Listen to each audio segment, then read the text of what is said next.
Breaking news మాజీ మంత్రి పేర్ని నాని చుట్టూ ఉచ్చుబిగుస్తోంది. వేలాది సంఖ్యలో నకిలీ ఇళ్ల పట్టాలు తయారు చేసి పంపిణీ చేశారని ఆరోపణలు వినిపిస్తున్నాయి. 2024 ఎన్నికల్లో కుమారుణ్ణి గెలిపించేందుకు ఈ కుట్రకు తెరలేపారని తెలుస్తుంది. ఎంఆర్ఓ కార్యాలయంలోనే నకిలీ పట్టాలను ముద్రించారని, వాటిపై బదిలీపై వెళ్లిన ఎంఆర్ఓ సంతకాలు చేశారని తెలుస్తుంది.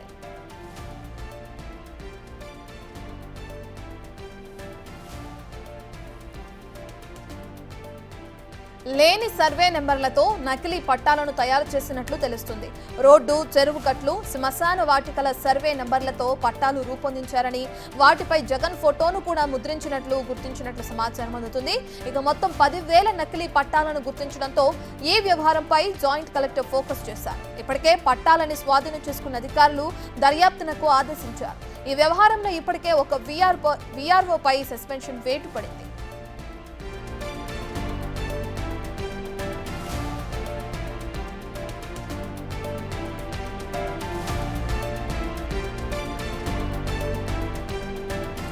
ఇక లేని సర్వే నెంబర్లతో నకిలీ పట్టాలను ముద్రించి పేదవారికి పంపిణీ చేసినట్లు కూడా మాజీ మంత్రి పేర్ని నానిపై ఇప్పటికే ఆరోపణలు వస్తున్నాయి. దీనికి సంబంధించి కేసు కూడా ఫైల్ అవడం, దానికి విచారణ కూడా కొనసాగడం చూస్తాను. ఒక్క వీఆర్ఓను కూడా సస్పెండ్ చేశారు ఈ ఇష్యూకి సంబంధించి.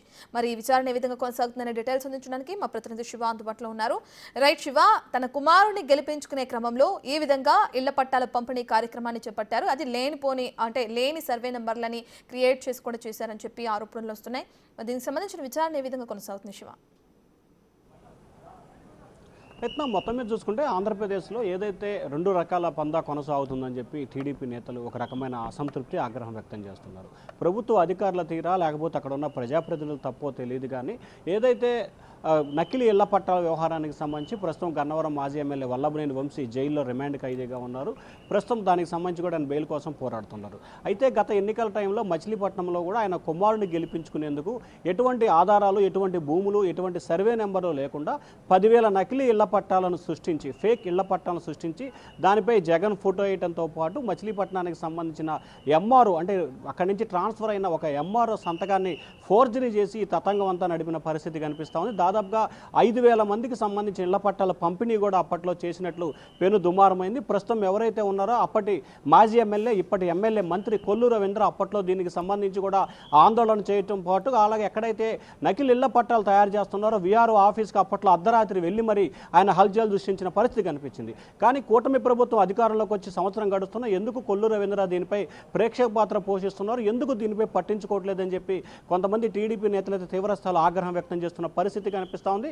దానిలో భాగంగానే ప్రస్తుతం ఏదైతే మనం స్క్రీన్పై చూసుకుంటామో నకిలీ ఇళ్ల పట్టాలకు సంబంధించి వాటికి సంబంధించి సమగ్రమైన విచారణ నిర్వహించాలని చెప్పి కూడా డిమాండ్ చేస్తున్నారు. ఇప్పటికే ఒక వీఆర్ఓని ఈ ఘటనకు సంబంధించి సస్పెన్షన్ చేశారు. అయితే సమగ్రమైన వీటన్నిటికి సంబంధించి కూడా విచారణ చేస్తున్నట్టు జాయింట్ కలెక్టర్ తెలిపారు. రానున్న 1-2 రోజుల్లోనే ఈ వ్యవహారానికి సంబంధించి కూడా కేసు నమోదు చేసి విచారణ చేసే అవకాశం కనిపిస్తోంది. ఎందుకంటే ఒకవైపు నకిలీ ఇళ్ల పట్టాల వ్యవహారంలో వల్లభనేని వంశీ జైలుకి వెళ్ళిన పరిస్థితి కనిపించింది. కానీ పేర్ని నాని మాత్రం ఇవేమీ చెయ్యనట్టు, తనకేమీ సంబంధం లేనట్టు వ్యవహరిస్తున్నారు. సో ఈ నేపథ్యంలో ఆయనపై కూడా కేసు నమోదు చేసి అరెస్ట్ చేసేందుకు అధికారులు సిద్ధమవుతున్నారు. అయితే ఈ తతంగం మొత్తానికి సంబంధించి 2022 నుంచి 2023 నవంబర్ వరకు జరిగినట్లు అధికారులు ప్రాథమికంగా గుర్తించారు. ఇంకా ఎక్కడెక్కడ నకిలీ ఇళ్ల పట్టాలు సృష్టించారు, ఎక్కడెక్కడ నకిలీ ఇళ్ల పట్టాలు ఇచ్చారు, ఎవరెవరికి ఈ పట్టాలు ఇచ్చారు, వారికి భూమి కేటాయించారా లేదా అనే అంశానికి సంబంధించి కూడా లోతుగా అధికారులు అయితే విచారణ చేపడుతున్నారు. ఇప్పటికే కృష్ణా జిల్లా జాయింట్ కలెక్టర్ దీనిపై సమగ్రమైన విచారణ లోలోపల చేస్తున్నట్టు తెలుస్తోంది. 1-2 రోజుల్లోనే దీనికి సంబంధించి రెవెన్యూ అధికారులు పోలీసులకు ఫిర్యాదు చేసే అవకాశం కనిపిస్తుంది. ఆ తర్వాత కేసు నమోదు చేసే అవకాశాలు అయితే స్పష్టంగా కనిపిస్తున్నాయి. మరొక వైపు టీడీపీ నేతలైతే మాత్రం ఈ అంశానికి తీవ్రస్థాయిలో ఆగ్రహం వ్యక్తం చేస్తున్నారు. నిత్యం టీడీపీ అధినేత చంద్రబాబు, లోకేష్, జనసేన అధినేత పవన్ కళ్యాణ్పై మాజీ మంత్రి పేర్ని నాని విమర్శల వర్షాన్ని గుప్పిస్తున్నారు, ఇష్టానుసారంగా వ్యవహరిస్తున్నారు. కానీ ఆయన అనేక తప్పులు చేసినా ఎందుకు అతనిపై చర్యలు తీసుకోవడంలో జాప్యం వ్యవహరిస్తున్నారని చెప్పి కూడా కొంతమంది టీడీపీ నేతలైతే మండిపడుతున్న పరిస్థితి కనిపిస్తుంది. సో ఈ నేపథ్యంలోనే గత 3-4 రోజుల కాలంగా ఈ వ్యవహారం బయటికి రావడంతో ఒక్కసారిగా మచిలీపట్నంలో హాట్ టాపిక్గా మారిపోయిన పరిస్థితి కనిపిస్తూ ఉంది. సో చూడాలి రానున్న 2-3 రోజుల్లో ఈ వ్యవహారంలో ఎవరి పాత్రదారులు, ఎవరి సూత్రధారులు, ఎవరెవరి పాత్ర ఉంది, ఎంతమందిపై అధికారులు కేసు నమోదు చేసి విచారణ చేపట్టబోతున్నారు అనే దానికి సంబంధించి 1-2 రోజుల్లో క్లారిటీ వచ్చే అవకాశాలు అయితే కనిపిస్తున్నాయి. మొత్తం మీద పేర్ని నాని ఆయన కుమారుడు కిట్టు గెలుపు కోసం కూడా 10,000 నకిలీ ఇళ్ల పట్టాలు సృష్టించి పేదలకు 5,000 పైగా పంపిణీ చేసినట్టు కూడా గుర్తించారు రత్న. రైట్ శివ, అధికారంలో ఉన్నప్పుడు ఎటువంటి అవకతవకలకి పాల్పడ్డారో వైసీపీ నేతలు చాలా మంది ఇప్పుడు ఒక్కొక్కరుగా తెరపైకి వస్తున్నారు. అందులో భాగంగా ఇప్పుడు ఇతన్ని కూడా మనం చూస్తున్నాం. అయితే ఆ బదిలీపై వెళ్ళిన ఎంఆర్ఓ సంతకాలు ఉన్నాయి ప్రధానంగా ఆ పట్టాలపైన అని చెప్పి కూడా ఆరోపణలు వస్తున్నాయి.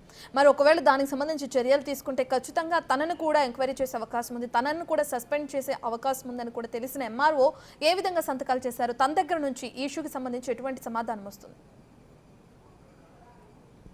అంటే ఇప్పటికే ఈ అంశానికి సంబంధించి ఆ పట్టాలకు సంబంధించి ఏ రకంగా ఎంఆర్ఓ సంతకం చేశాడా, లేకపోతే ఆ ఎంఆర్ఓ సంతకాన్ని వీరే ఫోర్జరీ చేశారా అనే దానికి సంబంధించి కూడా లోతుగా విచారణ అయితే కొనసాగుతూ ఉంది. అయితే బదిలైన ఎంఆర్ఓకి సంబంధించిన సంతకాన్ని మాత్రమే అక్కడ ప్రొడ్యూస్ చేసినట్లు కనిపిస్తూ ఉంది. సో ఆ ఎంఆర్ఓ అనుమతితో జరిగిందా లేదా అనే దానికి సంబంధించి కూడా ప్రస్తుతం అయితే విచారణ కొనసాగుతూ ఉంది.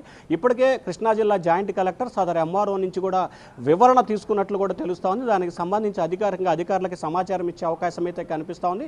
ఖచ్చితంగా దీంట్లో ఆ అధికారి అంటే ఆ ఎంఆర్ఓ పాత్ర కనుక ఉన్నట్టు తెలిస్తే ఆయనపై కూడా కేసు నమోదు చేసి సస్పెన్షన్ చేసి జైలుకు పంపించే అవకాశాలు కూడా కనిపిస్తున్నాయి. దీంట్లో ఇప్పటికీ ఒక విఆర్ఓ కూడా సస్పెన్షన్ అయిన నేపథ్యంలో మాజీ మంత్రి పేర్నే నాని, ఆయన కుమారుడు, అలాగే ఎంఆర్ఓని ప్రధాన ముద్దాయిలుగా చేర్చే అవకాశాలు అయితే